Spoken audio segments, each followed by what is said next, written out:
Good evening, everyone, and welcome to another Awana. How are you clubbers all doing tonight? With me here, Pastor Justin, one of the pastors here at Cedar Creek Community Church, our friendly neighborhood dumpster rat, Mr. Chuckles, is with us tonight. Hey, everybody! I'm doing pretty well myself. Well, it's winter now, though. I guess I hope you're all enjoying the snow. Do you not like the snow, Mr. Chuckles? No, I like snow just fine. What I don't like is the cold. Cold weather, like this, it keeps all the broccoli pizza people throw away frozen and fresh. And that means I don't get any rotten broccoli pizza, or moldy mozzarella, or chunky cheddar, or rancid ricotta, or fetid fettuccine. Oh my, the cold weather really has you in a down mood, doesn't it? I guess so. But something else has been bugging me lately. There's a question that's been bothering me. Oh no. You have a question that's bugging you, huh? Well, I guess we gotta ask, right? What's the question? Well, a few months ago we all talked about reading our Bibles and memorizing verses, and how it's good for us too. We learn about God, reading our Bible glorifies God, and it helps us know how to live righteously and in a God-honoring way. But that's just the thing. I read through the 4 Gospels, and I'm a bit confused. Well, what about the Gospels confused you, Mr. Chuckles? I don't know if I've ever really been confused when I have read them, but I have found many things that Jesus commands me to do hard or challenging or difficult to carry out. Some of the things that he asks us to do feel lofty and unattainable. So what's the problem? What's your confusion? Well, I read all 4 of them, and that's just it. When I read all 4 of them, I found that they weren't exactly the same. So which gospel's the right gospel? Which gospel's the best gospel?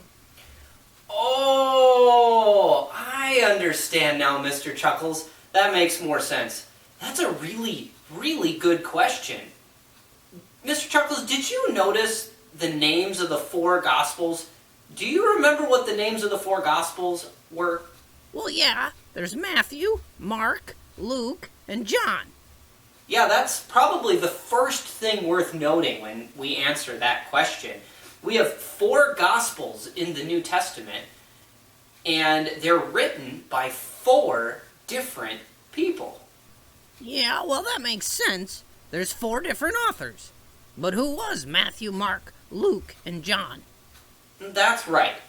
Now, Matthew is mentioned as being a disciple of Jesus.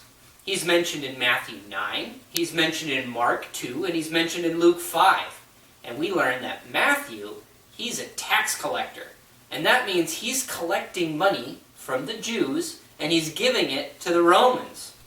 Okay, so Matthew was a tax collector. Well, then who was Mark? Well, we believe that Mark was the man referred to as John Mark in Acts 12 and Acts 15 and in a whole slew of the epistles of Paul. While Mark was probably around during Jesus' ministry, maybe later and towards the end, he was also a disciple of Peter. Tradition has it, based on a verse in 1 Peter 5, Mark likely wrote some of the Gospel of Mark off of what he learned from Peter, who was a follower of Jesus. Well, that's interesting. So we have Matthew was a tax collector, and he walked with Jesus. And Mark was a follower of Jesus too, and was discipled by Peter. Well, what about the Luke guy? Right.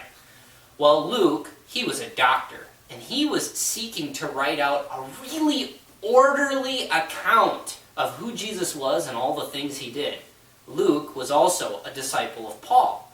And being a doctor, he thought it would be good to make sure everything he learned was true. So he went around and he talked with eyewitnesses about what happened during Jesus' life and in his ministry to to make sure that everything that he wrote down was true and accurate and verifiable by the people who knew Jesus directly. So Luke was a doctor who learned things through Paul and through all the people that he was interviewing about Jesus. So it's Matthew the tax collector, Mark, a follower of Jesus and disciple of Peter, Luke, who was a doctor and a disciple of Paul, and he went around like a reporter and checked in with the people to see if everything was true? That's right. And that brings us to the fourth gospel, the Gospel of John. Now, John was a fisherman who became a disciple of Jesus. In fact, he was one of the first 2 disciples Jesus called. And we learn about him in Matthew 4, in Mark 1, in Luke 5, and in John 1. All right, I know I keep repeating myself, but I want to make sure I have this all right. Matthew was a tax collector and a follower of Jesus. Mark was a follower of Jesus and a disciple of Peter. Luke was a doctor. He went around confirming accounts with eyewitnesses, and he was a disciple of Paul. And now we have John, a fisherman, and one of the first disciples of Jesus. That's all correct, Mr. Chuckles. The 4 Gospels were written by 4 different people. Well, I guess that all helps, but that doesn't really answer my questions, really. Why are they written differently? And which one is the right one? You are right, Mr. Chuckles. You are right. I haven't answered the question yet. That first question on why they're different can be answered with some of the information that we just learned about the 4 authors of the Gospels. There are 4 different writers with 4 different jobs, with 4 different personalities, with 4 differing connections with Jesus. They saw the events of Christ from different perspectives or different points of view. And because we as people see things from different points of view or from different perspectives, we describe events a little bit differently. Okay, well, can you give me an example? I'm not sure I get it. Oh, right, that's a good thing. I should give you an example. Let's pretend that my brother and I went and watched a movie. And after the movie, I decided to describe a scene in the movie. And I said, John ripped the ball from Sally's hand and ran off with it. Oh my! That sounds terribly awful and mean. It does sound mean when I say John ripped the ball from Sally's hand and ran off with it. But now let's say my brother, also accurately describing the same scene, said something like, the player snatched the ball from the receiver's hand and ran back to score a touchdown in gym class and score the winning goal. Oh, I see. In the first description, I know who the people's names were, and I get a short description of what happened. And it kind of sounds mean. But when I heard the second description, I found out they were playing a sport, probably football, and it was a good thing he took the ball away. Yeah, and while we both described things differently, we watched the same movie, the statements about what we saw were both true and completely accurate, even though we described it differently. Okay, I get it. They're different because different people wrote them with different points of view. But then, which one of them's the best? Well, Mr. Chuckles, that's just it. Not one of the Gospels is better than the others, but each of them is unique in that they are seeing Jesus' life and Jesus' ministry from a different point of view. Matthew was a tax collector, and he was a disciple of Jesus. He saw things differently from Luke, who was a doctor, who interviewed people to confirm the things he learned about Jesus, and was a disciple of Paul. We also have John, who was one of the earliest disciples, one of the first 2, who was around with Jesus from the very beginning.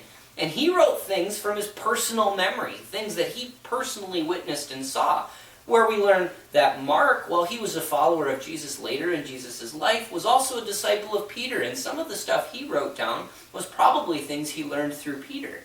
So each of them wrote things down from their own points of view. So, they're all valuable and good? Yeah, that's right, Mr. Chuckles. They're different because they're from different authors. And they're all good because they give us different perspectives and different points of view about Jesus' life and ministry and all the things that happened in the Bible. And I think it's good that we have 4 Gospels with 4 different viewpoints written down in 4 different ways. Well, why do you think that? Well, I think it's really good because if all 4 of our Gospels were really, really similar, hey, the lights just turned off. Can we turn it back on? There we go. The lights are back on. See, if we had 4 Gospels that were really similar, we might have been charging the authors with colluding, that they got together and maybe they made some stuff up. And we didn't want that. But see, we have 4 different Gospels with 4 different authors with 4 different points of view or perspectives that all still agree with each other, and they paint a beautiful picture of the life and the ministry of Jesus Christ. And I think it helps us trust the accuracy of what's written in the Bible. See, we're taught that we should do things on the evidence of 2 or 3 witnesses, and here we have 4 witnesses of the things that happened during Jesus' life. So we have 4 Gospels from 4 authors with 4 different perspectives, and even though they're different, they agree with each other. That is pretty amazing. It is really very amazing, and I love reading the 4 Gospels, and I like reading them with that in mind, that I'm seeing the story of Jesus in 4 different points of view. I think I'll have to go back and reread all of them one more time with that in mind. Seeing the story in 4 different ways is actually pretty neat. I bet I can learn even more about Jesus. I find that's true whenever I read them. I read the Gospels, and I've read the Gospels many, many times. And every time I read through them, I find myself struck in new ways. I find myself learning new things, and I find myself being challenged by Jesus over and over. They're so good. I think I'll go do that right now. Instead of bumming around about this cold, I'll go read my Bible, and I'll be challenged, changed, and stirred up by the teachings of Jesus. That's great, Mr. Chuckles. And I think we should all do that. I'll keep studying God's Word, and you clubbers should too. We should read the Gospels, and remember, they're written by 4 different authors from 4 different points of view, and they really help us understand Jesus' life and his ministry. But that's all the time we have for today, clubbers. I hope you enjoy the beautiful winter, the fresh snow we've had, and Christmas being just around the corner. Have a good night, clubbers.